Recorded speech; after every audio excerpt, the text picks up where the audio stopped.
قال كان رسول الله صلی اللہ علیہ وسلم حامل الحسن ابن علی على عاتقه۔ آقا علیہ السلام نے حسن کو اپنے کندھوں میں اٹھایا، خود سواری بن کے چلنے لگے۔ ایک آدمی آیا، فرمایا فقال رجل نعم المركب یا غلام، اے آدمی سواری کتنی اعلیٰ ہے؟ آقا نے فرمایا اگر سواری اعلیٰ ہے تو سوار بھی تو اعلیٰ ہے۔ حامل الحسن ابن علی علی عاتقه، حضور اکرم صلی اللہ علیہ وسلم کے اس نواسے پہ میں قربان جاؤں جو جس میں نبوت کی یادگار ہے، یہ وہ حسن ہے جو یادگار ہے، جو دوش نبوت کا شاہ سوار ہے۔ آقا علیہ الصلوۃ والسلام کے کندھوں پہ حضرت حسن بن علی رضی اللہ عنہ سوار ہوئے۔ یہ حضرت حسن کا مقام ہے کہ دیکھیں ہجرت کے سفر میں صدیق اکبر سواری ہے، حضور سوار ہیں، معراج کے سفر میں براق سواری ہے اور رسول اللہ سوار ہیں۔ ارے حسن کو دیکھو، ادھر حضور خود سواری اور حسن سوار ہے۔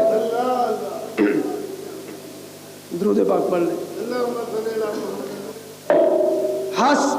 حسن جو ہے وہ خود آقا علیہ الصلوۃ والسلام پہ سوار ہیں اور آقا علیہ الصلوۃ والسلام سواری ہیں۔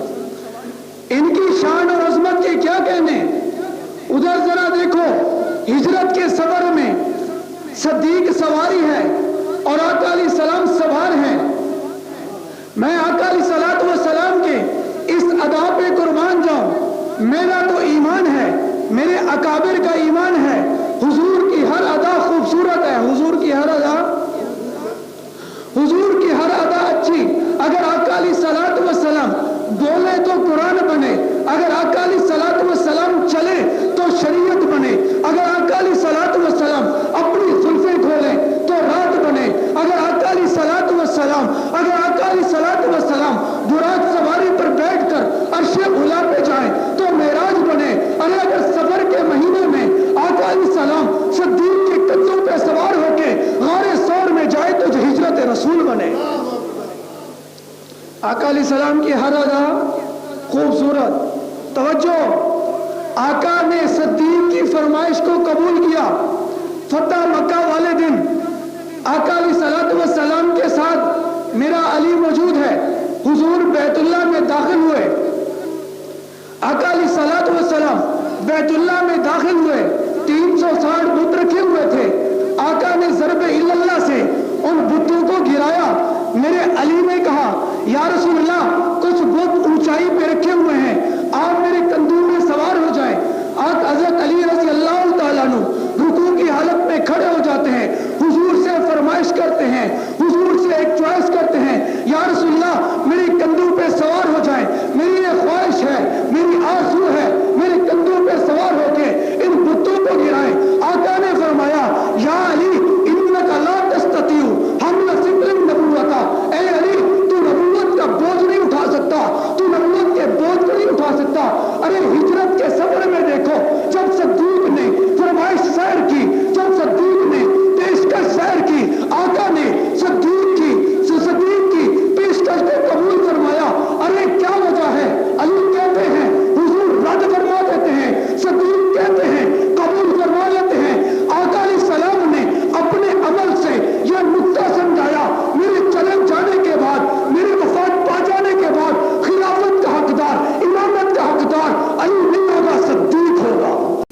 عمل سے بتلا دیا، میرے وفات پا جانے کے بعد نبوت کا بوجھ علی نہیں اٹھائے گا، بلکہ کون اٹھائے گا؟ صدیق اکبر رضی اللہ۔ ایک ایک بات کہتی ہے مجھے بیان کریں۔ میرا تو ایمان ہے کہ آقا علیہ الصلوۃ والسلام کے قدم مبارک جس جگہ آ جائیں اس جگہ کا مقابلہ کوئی اور جگہ نہیں کر سکتی۔ حضور کے قدم مبارک جس جگہ آ جائیں اس جگہ کا مقابلہ کوئی اور جگہ نہیں کر سکتی۔ میرا اور میرے اکابر علماء دیوبند کا یہ ایمان ہے، یہ عقیدہ ہے، آقا علیہ الصلوۃ والسلام کے قدم مبارک اگر براق سواری پہ آئے، براق سواری کا کوئی اور سواری مقابلہ نہیں کر سکتی۔ اگر آقا علیہ السلام کے قدم مبارک اور پہاڑ پہ آئے اور پہاڑ کا مقابلہ کوئی اور پہاڑ نہیں کر سکتا۔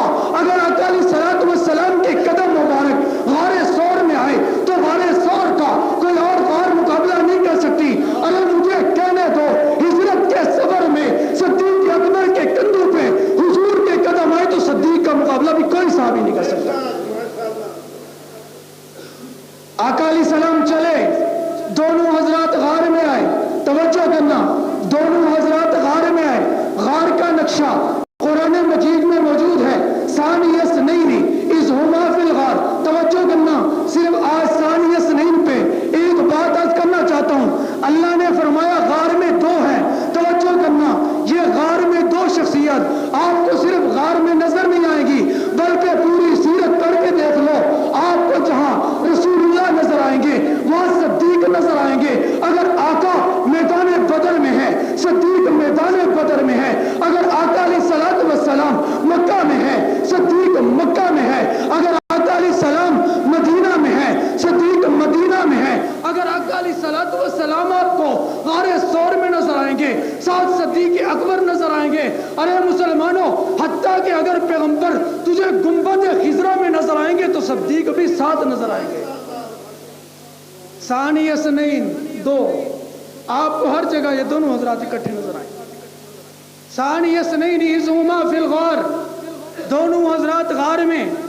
ثانی اثنین سے اللہ نے ایک مسئلہ واضح کر دیا۔ آج 1400 سال سے 1400 سال بعد اگر صدیق اکبر کی امامت پہ کوئی اعتراض کرتا ہے کرے، اللہ تعالیٰ نے ثانی اثنین فرما کے صدیق اکبر کی خلیفہ بلا فصل ہونا ثابت کیا ہے۔ وہ اس طرح کے دیکھو، اللہ فرماتے ہیں ثانی اثنین، دو ہے، دیکھو اول رسول ہے، ثانی صدیق ہیں۔ آپ جس مقام میں اعمال کو لے لیں، اگر اول رسول اللہ ہوں گے، ثانی صدیق ہوں گے۔ آپ دیکھ لیں دعوت و تبلیغ میں اگر اول رسول اللہ ہے، ثانی صدیق ہے۔ اگر کلمہ پڑھنے میں اول رسول اللہ ہے، ثانی صدیق ہے۔ اگر مدینہ میں اول رسول ہے، ثانی صدیق ہے۔ اگر سواری میں اول رسول ہے، ثانی صدیق ہے۔ ارے مجھے کہنے دو امامت کے مسلح پہ اگر اول شافی معاشر ہے تو ثانی صدیق اکبر ہے۔ ثانی اثنین اذ ہما فی الغار اذ یقول لصاحبہ لا تحزن۔ اللہ نے حضرت ابو بکر کی صحابیت قرآن مجید میں ارشاد فرمائی ہے۔ یہ صرف واحد صحابی حضرت ابو بکر صدیق رضی اللہ تعالیٰ عنہ ہیں جس کی صحابیت قرآن سے منقول ہے۔ باقی تمام صحابہ کی میں اپنی طرف سے نہیں کہتا، مولانا ادریس کاندھوی رحمۃ اللہ علیہ کی تفسیر پڑھ کے دیکھ لو، تفسیر قرطبی پڑھ کے دیکھ لو۔ اس ثانی اثنین اذ ہما فی الغار اذ یقول لصاحبہ سے مفسرین فرماتے ہیں ابو بکر صدیق یہ واحد صحابی ہے جس کی صحابیت قرآن سے ثابت ہے۔ ارے باقی صحابہ حدیث سے ثابت ہے، ان کی صحابیت حدیث سے ثابت ہے۔ حضرت عمر صحابی ہیں، حدیث سے ثابت ہے۔ حضرت ابو ذر غفاری صحابی ہیں، حدیث سے ثابت ہے۔ ارے صرف ابو بکر صدیق واحد شخصیت ہے جس کی صحابیت قرآن مجید میں ہے۔ اس لیے تو فرمایا جو ابو بکر صدیق کی صحابیت کا انکار کرے وہ مسلمان نہیں ہے۔ ابو بکر صدیق رضی اللہ تعالیٰ عنہ جب اندر گئے، جب بیٹھ گئے، ادھر سے حضور کو بلایا، فرمایا غار میں جب بیٹھے سوراخ بند کیے اور آپ جو ہے وہ آپ بیٹھ گئے. ابو بکر صدیق نے حضور کو بلایا, فرمایا یا رسول اللہ اب آ جائیں. روایات میں آتا ہے فدخل رسول اللہ صلی اللہ علیہ وسلم فی ہجری و ناما, آقا علیہ السلام تشریف لائے اور صدیق اکبر کی گود میں سر رکھے, ناما سو گئے. ارے پیغمبر صدیق کی گود میں سر رکھ کے, راوی کہتا ہے سو گئے, میرا تصور کہتا ہے ادھر آقا صدیق کی گود میں سوئے, ادھر صدیق اکبر اس قرآن میں کھو گئے. صدیق اکبر اس قرآن میں کھو گئے. کبھی صدیق اکبر حضور کی مازاغ البصر جیسی آنکھوں کو دیکھتے ہیں, کبھی صدیق اکبر واللیل جیسی زلفوں کو دیکھتے ہیں, کبھی صدیق اکبر علم نشرہ جیسے سینے کو دیکھتے ہیں. مجھے وہ بات یاد آتی ہے کہ اللہ نے دو قرآن نازل فرمائے, ایک قرآن آپ کو الفاظ کی شکل میں آئے گا, نظر آئے گا, دوسرا قرآن محمد عربی صلی اللہ علیہ وسلم کی صورت میں نظر آئے گا. مسلمانوں دونوں قرآن اعلیٰ ہیں, دونوں قرآن عرفہ ہیں, دونوں قرآن سچے ہیں. میں تو یوں کہتا ہوں قرآن نور ہے, نبی سراج و منیر ہے, قرآن پیغام ہے, نبی پیغمبر ہے, قرآن صداقت ہے, نبی صادق ہے, قرآن بشارت ہے, نبی بشیر ہے, قرآن بلاغ ہے, نبی تبلیغ ہے. ارے مسلمانوں یہ قرآن بھی اعلیٰ وہ قرآن بھی اعلیٰ, فرق اتنا ہے یہ قرآن آپ کی مسجد کی ریل کی گود میں کھلتا ہے اور وہ قرآن ہجرت کی رات غار ثور میں صدیق کی گود میں کھلتا ہے. کہاں کھلتا ہے؟ صدیق اکبر کی گود میں. صدیق اکبر کی عظمت کے کیا کہنے ہیں. بٹو صاحب نے جمعہ پڑھانا ہے, میں تو ویسے ہی بس کہ ان کے آنے تک جو باتیں ذہن میں آ رہی ہیں وہ بیان کر دیتا ہوں. آقا علیہ الصلوۃ والسلام کہ اس یار غار اور یار مزار کی عظمت کے کیا کہنے. ایک مرتبہ آقا علیہ الصلوۃ والسلام سے حضرت ابو بکر صدیق نے اجازت مانگی کہ تبلیغ کی مجھے اجازت فرمائی جائے. سب سے پہلے آقا علیہ الصلوۃ والسلام کے بعد توحید کی دعوت دینے والے,